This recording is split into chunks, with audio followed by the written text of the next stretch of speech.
Welcome back to our channel. तो आज हम बात करेंगे क्लोजिंग स्टॉक कैलकुलेशन मेथड के बारे में।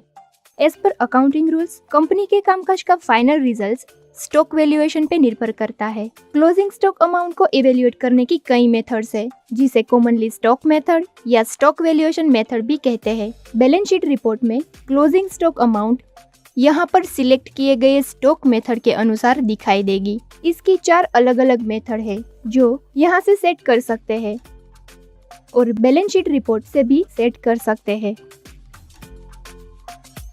एक एग्जांपल के साथ हम ये सभी मेथड्स द्वारा क्लोजिंग स्टॉक अमाउंट का कैलकुलेशन कैसे होता है ये समझेंगे। Look at this transactions of the product SMD components. Table में दिखाए गए अनुसार इस प्रोडक्ट के सभी ट्रांजैक्शंस हमने मिरेकल में दाखिल कर दिए हैं और ये हमारा स्टॉक रिपोर्ट है।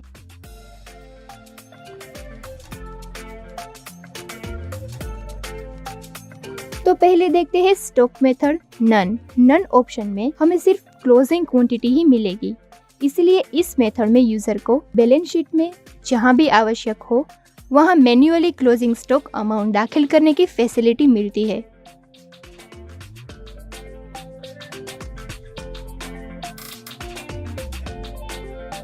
क्लोजिंग स्टॉक अमाउंट काउंट करने की नेक्स्ट मेथड है फीफो मेथड से फर्स्ट इन फर्स्ट आउट के आधार पर इन्वेंटरी के क्लोजिंग स्टॉक अमाउंट का कैलकुलेशन होता है। इस हिसाब से कंपनी इन्वेंटरी में सबसे पुरानी प्रोडक्ट को पहले बेचा जाता है। नोट दैट फीफो को सैद्धांतिक रूप से सबसे सही इन्वेंटरी वैल्यूएशन मेथड जाना जाता है। इसे समझने के लिए हमारे एग्जाम्पल पर चलते हैं। टेबल के अनुसार ये प्रोडक्ट के ओपनिंग की एंट्री है। फिर इस प्रोडक्ट की हम 140 क्वांटिटी 15.50 रुपीज के हिसाब से खरीदते हैं, तो फाइनल बैलेंस होती है ओपनिंग प्लस दिस परचेज। फिर हम इस प्रोडक्ट की 94 क्वांटिटी 19 रुपीज के हिसाब से बेचते हैं। तो फीफो मेथड के हिसाब से सबसे पहले ओल्ड स्टॉक से सेलिंग होगा, यानी कि यहाँ पर पहले ओपनिंग से फिर बाकी की क्वांटिटी परचेज की हुई क्वांटिटी से सेल करेंगे। तो सेलिंग की टोटल 94 क्वांटिटी में से फर्स्ट 68 क्वांटिटी ओपनिंग से और बाकी बचती 26 क्वांटिटी हमारे लास्ट परचेज से सेल करते हैं। प्रोडक्ट रेट भी उसी के हिसाब से लागू होगा। लास्ट परचेज 140 क्वांटिटी का है, उसमें से 26 क्वांटिटी सेल हो जाने के बाद बचती है क्वांटिटी 114।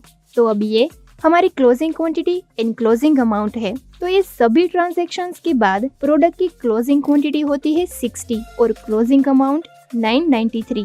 चलिए मिरेकल में फीफो मेथड सेट करके देखते हैं। तो सेम अमाउंट हम मिरेकल में भी देख सकते हैं।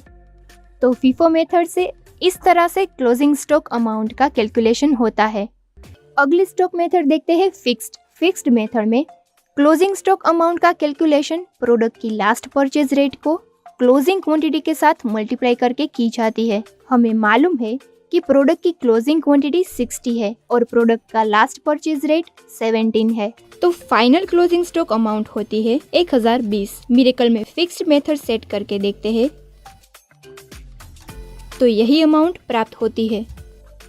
क्लोजिंग अमाउंट कैलकुलेशन की अगली एवरेज मेथड में प्रोडक्ट की एवरेज रेट का कैलकुलेशन टोटल परचेज अमाउंट को टोटल परचेज क्वांटिटी के साथ डिवाइड करके किया जाता है और प्राप्त होती प्रोडक्ट की एवरेज रेट को क्लोजिंग क्वांटिटी के साथ मल्टीप्लाई करके क्लोजिंग स्टॉक अमाउंट डिराइव कर सकते हैं। These are our all purchase transactions. तो टोटल परचेज क्वांटिटी होती है 332 और टोटल परचेज अमाउंट होती है 5219 एंड इस हिसाब से प्रोडक्ट की एवरेज रेट होती है 15.72। अब इस एवरेज रेट को क्लोजिंग क्वांटिटी 60 के साथ मल्टीप्लाई करते ही हमें एवरेज मेथड के हिसाब से क्लोजिंग क्वांटिटी मिलती है। चलिए मिरेकल में भी एवरेज मेथड सेट करके देखते हैं। हमें सेम अमाउंट मिली है, तो ऐसे होता है एवरेज मेथड से क्लोजिंग स्टॉक अमाउंट का कैलकुलेशन।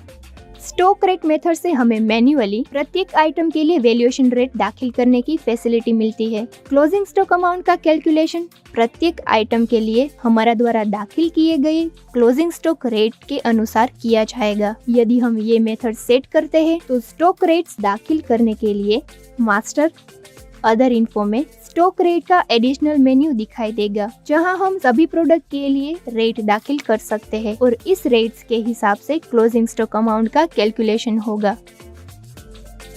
यहाँ पर समाप्त करते हैं क्लोजिंग स्टॉक कैलकुलेशन मेथड। अगर ये वीडियो आपको पसंद आया हो तो लाइक, शेयर एंड सब्सक्राइब जरूर करें। Thank you for watching.